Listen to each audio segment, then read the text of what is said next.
Buenas noches, saludos. Estamos en Foro Chat Iberoamérica en este episodio número 40 de este año 2023. Estamos comenzando el mes de noviembre de este año y por supuesto haciendo un balance sobre lo que hemos visto y hemos tenido durante todo este año. Vemos cómo podemos nosotros tener todo un bagaje de información. Y por eso los invito a entrar en nuestro canal de YouTube de Foro Chat Iberoamérica, donde tendrás una historia, ¿no? Una biblioteca de contenido que hemos tenido ya hasta este año 2023, ya 5 años recorridos y ya 3 años en el canal de YouTube, y vas a poder conocer muchos conceptos, teorías, posiciones, ¿no? De nuestros invitados, y que ha sido muy enriquecedor. Agradecido por cada uno de ellos que de forma desinteresada han sido partícipes de este gran proyecto que se llama Foro Chat Iberoamérica, un sueño que nació hace 5 años atrás y que poco a poco ha ido creciendo y nos ha permitido interconectarnos, ¿no? Entre todos nosotros en Iberoamérica, y que podamos tener gente desde España, gente desde México, y todos los países centroamericanos, y por supuesto ni hablar de Sudamérica. Yo creo que lo importante es que tengamos esta vivencia, nos podamos hablar de esta forma y ser copartícipes de este gran proyecto que nos ha permitido unirnos entre todos nosotros. Hoy voy a hablar de transición energética. Hoy me toca a mí. Nuestro tema del día de hoy formó parte de una experiencia de unas semanas atrás en la ciudad de Valencia, Venezuela, donde fui invitado por la Cámara Venezolana Alemana, y nos permitió conocer muchos temas acerca del tema de transición energética. En esa oportunidad me tocó hablar del sector construcción y ver cómo el tema de eficiencia energética se relacionaba, ¿no? Con el sector construcción en ese proceso de transición energética que el planeta, el mundo entero está transitando desde hace ya varios años. Entonces, hoy hablaremos de transición energética. Vamos a ver sobre este tema y vamos a ver cómo nosotros podemos empezar a visualizar todo esto, y cómo cada uno de nosotros podemos ser copartícipes de este proceso, ¿no? Permítanme en este momento que vamos a ver lo que es la presentación de esta semana, y podamos tener nuestra presentación. Vamos a ver cada uno de esas fases, esos elementos, ¿no? Que es importante que podamos realmente tenerla. El día de hoy, como les dije, vamos a hablar de transición energética. Ese proceso de transición energética, por supuesto, no es un tema nuevo, un tema que se ha venido dando, como dije, desde hace varios años, pero digamos que a partir del año 2015, como la Organización de las Naciones Unidas tuvo un gran documento firmado por más de 190 países que permitió dar una línea hacia lo que sería ese proceso de transición energética, y denominado la reducción del cambio climático y por supuesto de las altas temperaturas, y todo eso unido a 17 objetivos de desarrollo sustentable. Vamos a ver cómo nosotros podemos ser actores principales. Pero la primera pregunta que salta: ¿cuál es ese lapso que tenemos la humanidad? Ya que se ha hablado tanto de estas cosas, que si realmente podamos tener una transición energética. En ese sentido, muchos de los estudiosos hablan que se hablaba del año 2030. Por eso es que en el año 2015 se fijaron 15 años para ese proceso. Estamos en el 2023 y es muy poco lo que se ha avanzado en muchos países. Algunos han avanzado un poco más, otros mucho menos. Pero lo importante de todo esto, ¿qué hemos hecho tú y yo como protagonistas de todo este proceso, en este cambio climático que nos está consumiendo, nos está cocinando en el mundo entero, como lo ven en esa gráfica, que es una gráfica bastante actual? donde se hizo una revisión de cómo las altas temperaturas, fíjense, que se están dando la mayoría en la zona norte y tenemos una paradoja, ¿no? Muy caliente en la zona norte y muy fría en la zona inferior, zona sur, y que el resto del mundo, por supuesto, con grandes problemas en este proceso de transición energética. Ya se está hablando, por supuesto, del año 2050 como una meta, pero ¿qué pasará después de eso? ¿Cómo yo puedo ser partícipe y protagonista de todo este proceso que hemos llamado transición energética? Y la pregunta también podría saltar, ¿estamos realmente en un proceso de transición energética? ¿Cómo yo me veo reflejado en todo esto cuando vemos ciudades con alto consumo energético que están, por supuesto, haciendo que este proceso se haga mucho más lento o hasta en algunos casos hasta nulo en muchos casos? Entonces, ¿qué estoy haciendo yo para todo esto? ¿Cómo me veo yo reflejado? Por eso, yo creo que aquí lo importante es que veamos qué es lo que está pasando como primera parte, ¿no? Y vemos noticias como esta en Venezuela, donde tenemos tan poco avance en los procesos de transición energética por ser uno de los países que tiene el mayor reservas petroleras. Y por supuesto, ¿cómo puedo hablar yo de transición energética donde no estoy dando pasos importantes? Pero hablo de que en este mes de octubre, ¿no? Hace unas semanas atrás, decían, Venezuela tiene toda la energía que necesita Europa. El gobierno venezolano reitera su disposición de proveer energía a Europa. Pero me pregunto, ¿y dónde está la energía para Venezuela? ¿Qué estoy haciendo yo como gobierno nacional, local, municipal? Yo como comunidad, como copartícipe de todos estos procesos, ¿qué estoy haciendo yo para que estos procesos se den?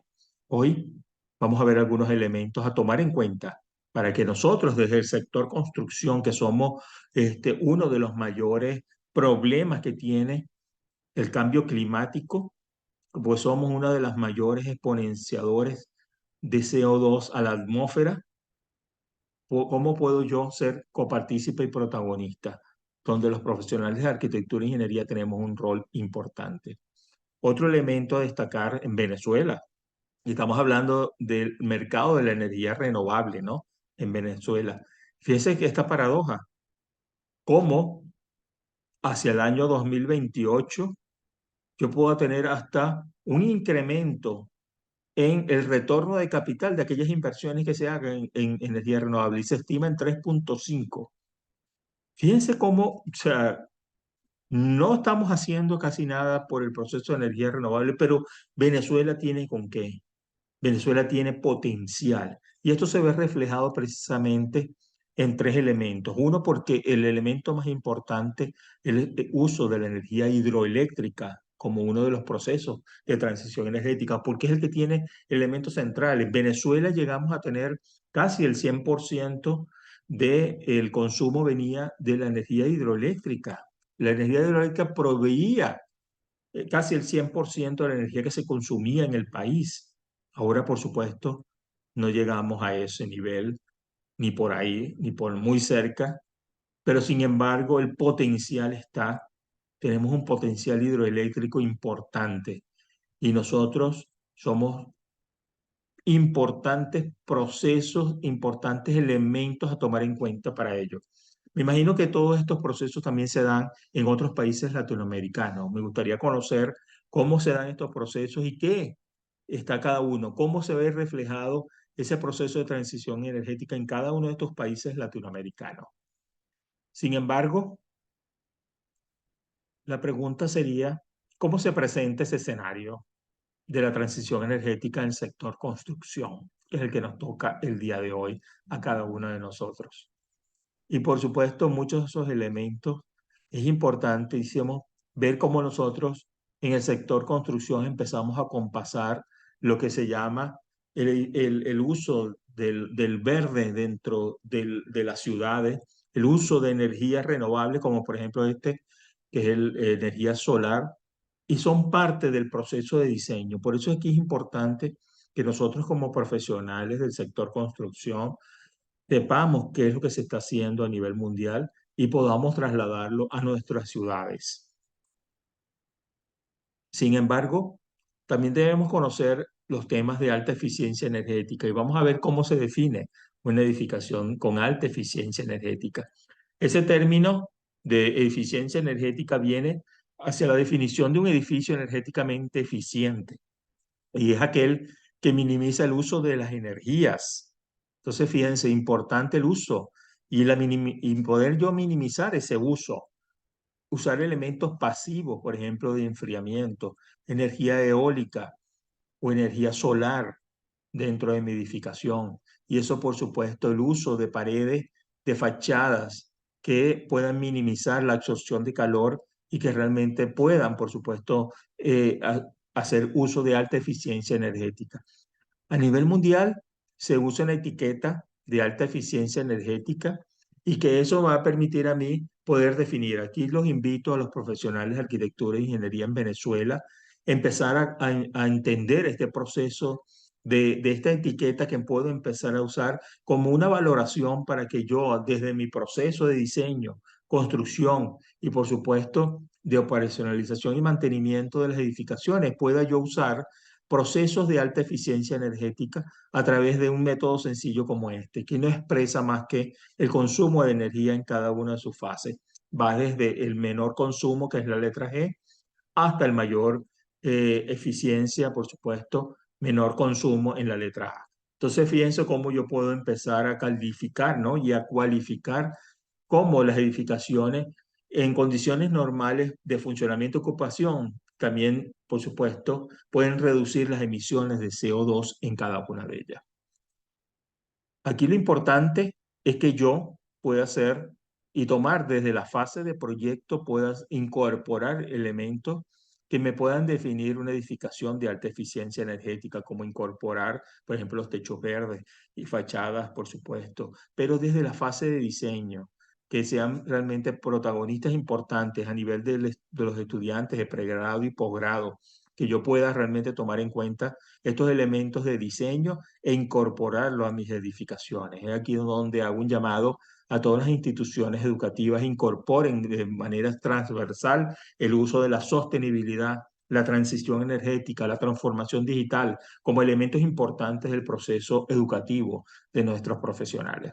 Pero también vamos a ver algunos elementos sencillos que puedo yo incorporar como protagonista, como ciudadano a mi edificación, por ejemplo, ahorrando energía, haciendo el uso mínimo de la electricidad en mi edificación, en mi casa, apagar las luces cuando no las estoy usando, etcétera. Yo puedo, creo que puedo ser un partícipe, ¿no? de esto.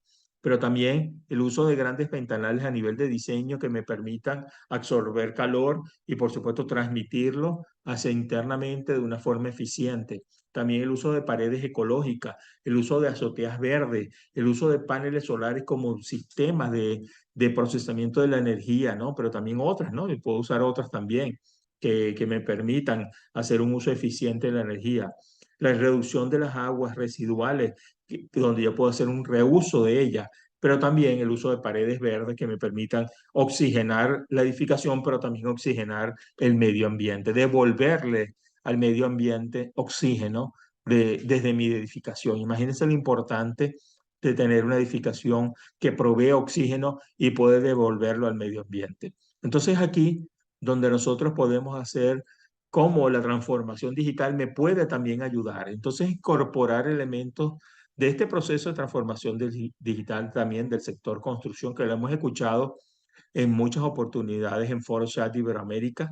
Y por supuesto tenemos desde la prefabricación, desde el uso de materiales novedosos de alta eficiencia que me permiten incorporar las edificaciones, la impresión 3D, las construcciones autónomas, la realidad aumentada, el uso y las predicciones de con la Big Data, el uso interconectado de la información y de los equipos, el uso de información en la nube, el 3D y el escaneo. Pero por supuesto todo esto se ve, lo puedo usar en metodologías que me permitan minimizar y reducción del consumo, del desperdicio en las edificaciones. Y cuando hablo de desperdicio, no hablo de desperdicio material, también hablo de desperdicio humano, desperdicio de tiempo, desperdicio económico en las edificaciones. Y para eso el Building Information Modeling como una metodología a nivel mundial que se ha ido incorporando al sector construcción. Y nosotros de Venezuela tenemos el BIM Forum Venezuela como un ente importante que ha marcado una pauta y está aportando y apoyando todos estos procesos de transformación digital. Son elementos que nos van a permitir hacer un cambio significativo.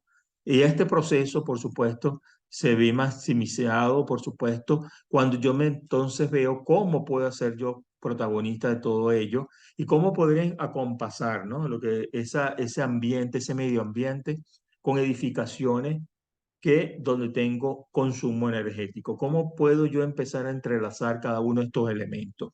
Y es ahí donde estamos hablando de procesos que me permitan a mí poder coadyuvar en que las construcciones empiecen a minimizar la emisión de CO2 y empiecen a ser edificaciones de alta eficiencia energética y bajo consumo energético. ¿Cuál es ese camino donde debo transitar? Podemos preguntarnos y seguro que cada uno de ustedes se lo está preguntando. Es aquí donde, de la mano de los procesos legales, en el caso de Venezuela, hay varias legislaciones que están en la Asamblea Nacional, se están discutiendo en temas de transición energética, en temas de transformación digital del sector construcción, etcétera, que nos van a dar una norma, un camino, una guía donde yo pueda realmente enrumbarme hacia estos procesos de transición energética. Es aquí donde debemos ser protagonistas de todo esto. Ese camino, por supuesto, no es igual para todos.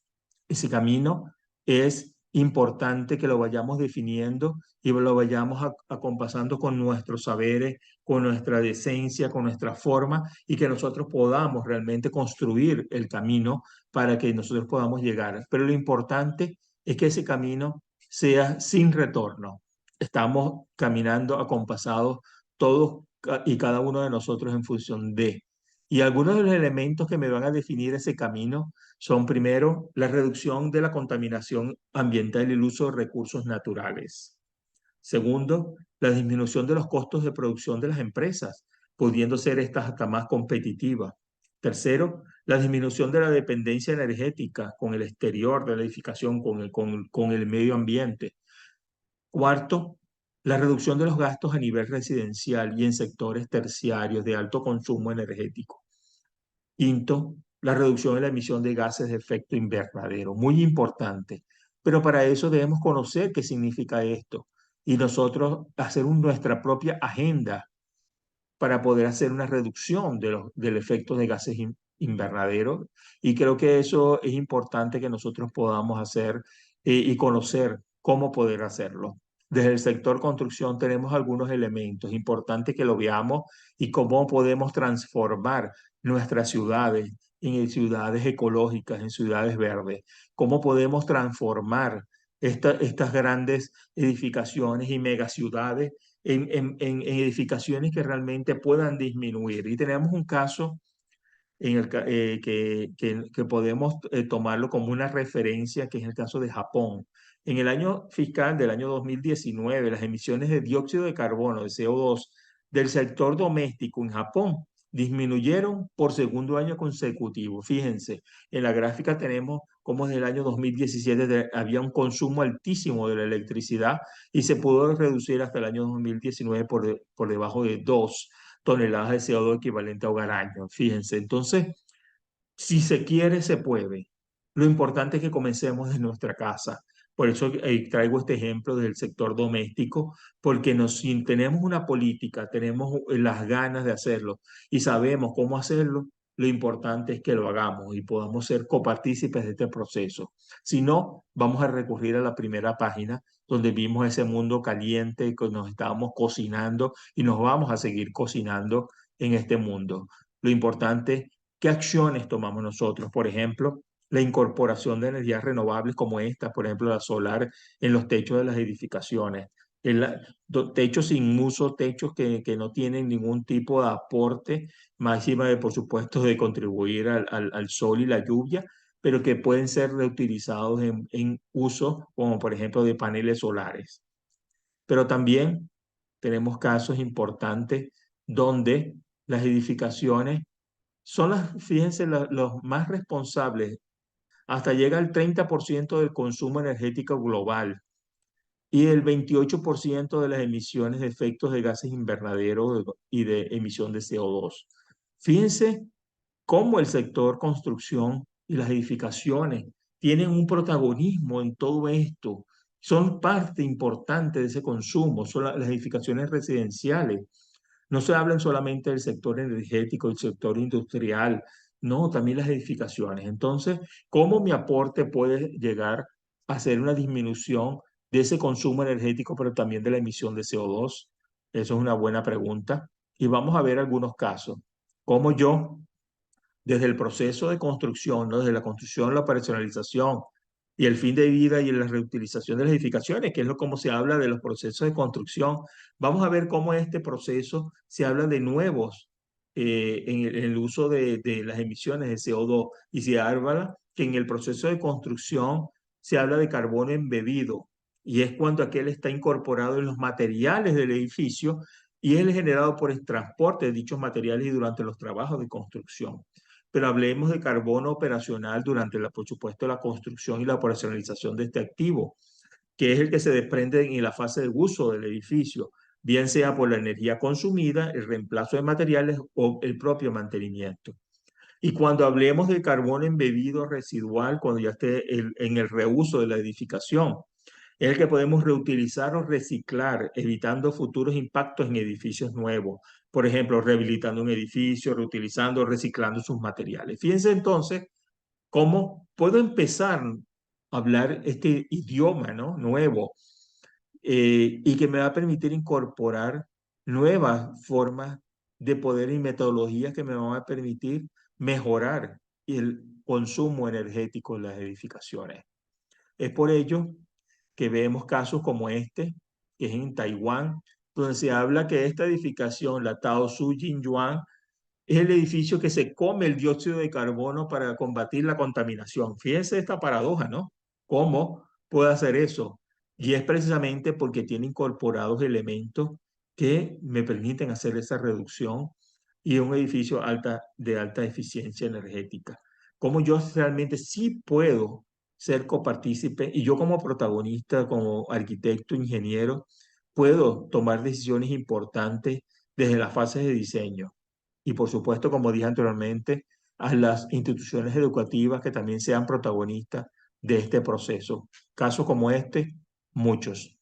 Pero también casos como, por ejemplo, con respecto a los materiales, ¿no? En este caso, el concreto, donde el concreto, solamente el uso del concreto, el concreto como material, es aproximadamente responsable del 5% de las emisiones totales de gases de efecto invernadero. Imagínense lo importante que el concreto tiene en todo esto.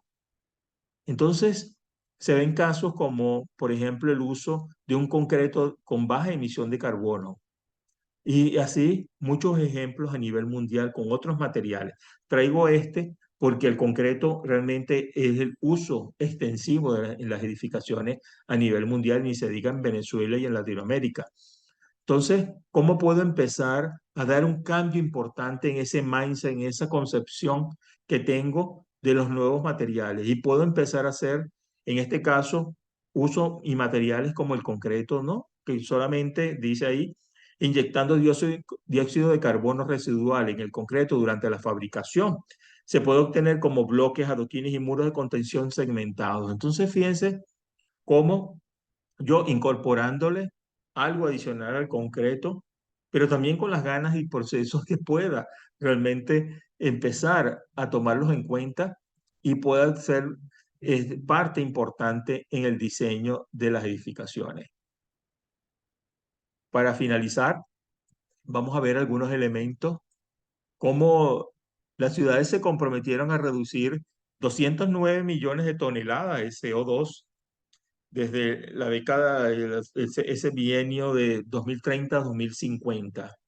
Y fíjense cómo es importante que yo lo haga, pero también las ciudades, a través de un programa que se llama Aceleración de la Eficiencia Energética, Building Energy Efficiency Accelerator, busca que las ciudades se comprometan a establecer políticas públicas a través de las cuales se brinda al mercado unas líneas base para que las empresas cumplan con estándares de eficiencia energética. Entonces, lo importante, fíjense cómo hemos visto varios elementos, ¿no? Desde el uso de materiales, el uso de energías renovables, el uso desde las fases de diseño que yo como protagonista, arquitecto, ingeniero, puedo tomar en cuenta, pero también a nivel del sector público y privado, empezar a experiencias como esta que puedan realmente hacer coadyuvar en ese proceso de transición energética del sector construcción, pero también el uso en edificaciones de energía cero, ¿no? Lo que se llama EEC o edificio neto cero carbono, que es un término aplicado a edificios con un consumo de energía neta cercana a cero en un año normal. Entonces, empezar a usar terminología y elementos que me permitan a mí definir este proceso y cómo puedo empezarlos a usar en mis diseños y en mis edificaciones. Es ahí donde ya para finalizar esta charla que hemos tenido el día de hoy, hemos hablado de transición energética en el sector construcción y cómo yo puedo con elementos muy sencillos, irlos incorporando. Lo importante es cambiar ese mindset, cambiar esa mentalidad y que cada uno de nosotros podamos coadyuvar en este proceso. Para finalizar, ¿cómo ocurre con cualquier aspecto de nuestras vidas? Los procesos de transición energética están transformándonos a cada uno de nosotros.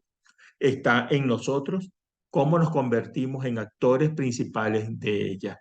Es aquí donde yo hago un llamado a cada uno de nosotros para que realmente seamos actores principales de este proceso.